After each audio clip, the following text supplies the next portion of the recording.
ኪስህን ብቻ ካየ ተስፋ ትቆርጣለህ። ያጣውን ነገር ብቻ ከቆጠርክ ጸሎት ታቋርጣለህ።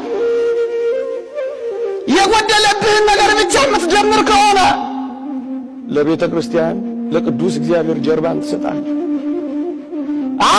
ጥለው የሄዱትን ሰዎች ብቻ የምታይ ከሆነ ልዑል እግዚአብሔርን ትሳደባለህ፣ ታማለህ። እይታ ነው የሚወስነው። ከጎደለ ይልቅ የበዛብህን ማየት ስትችል ግን ከጠፋው ነገር በላይ የጠፋውን እጥፍ አድርጎ ሊሰጥህ የሚችለውን አምላክ ማየት ስትችል ግን ያን ጊዜ ማመስገን ትችል።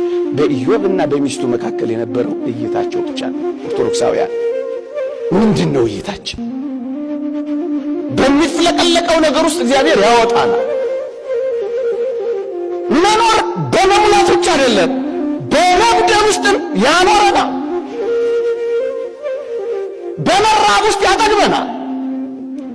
በሽንፍርና በነፋሳት በውርጮች መካከል ያሞቀናል። ሰው ዛሬ ቢወድህ ነገ ይጠላሃል። ዛሬ ፈገግ ቢልብህ ነገ ይኮሳተርብሃል። ዛሬ ቢያቆላምጥሽ ነገ ይረግምሻል። መለወጥ ያለበት ሰው ያውም የሚለዋወጥ ያውም የሚፈራረቅ ጠዋት ሌላ ማታ ሌላ የሚሆን ሰው አላፈቀረኝም ብለሽ ለምን መርዝ ትጠጫለሽ? መለወጥ የሌለበት ያውነት ትናንትም ዛሬም ለስከ ዘላለሙም ያው የሆነ ፍቅሩ ማይቀየር ጭራሽ ማይደበዝዝ እየደመቀ የሚሄድ እግዚአብሔር እንደሚወድህ አታውቅምን?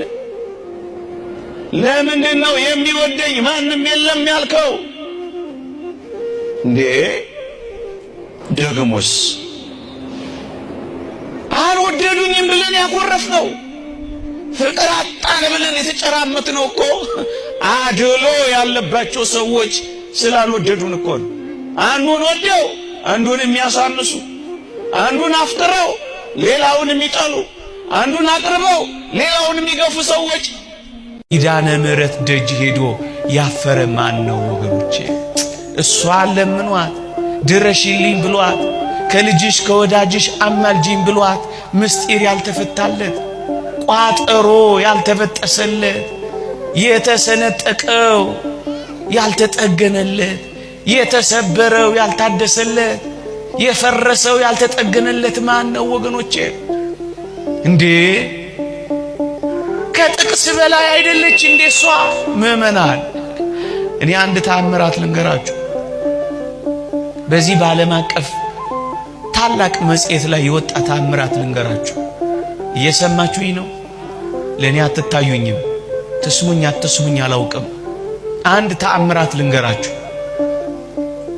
ታይምስ መጽሔት ወይም ኒውስ ዊክ ላይ ነው የወጣው።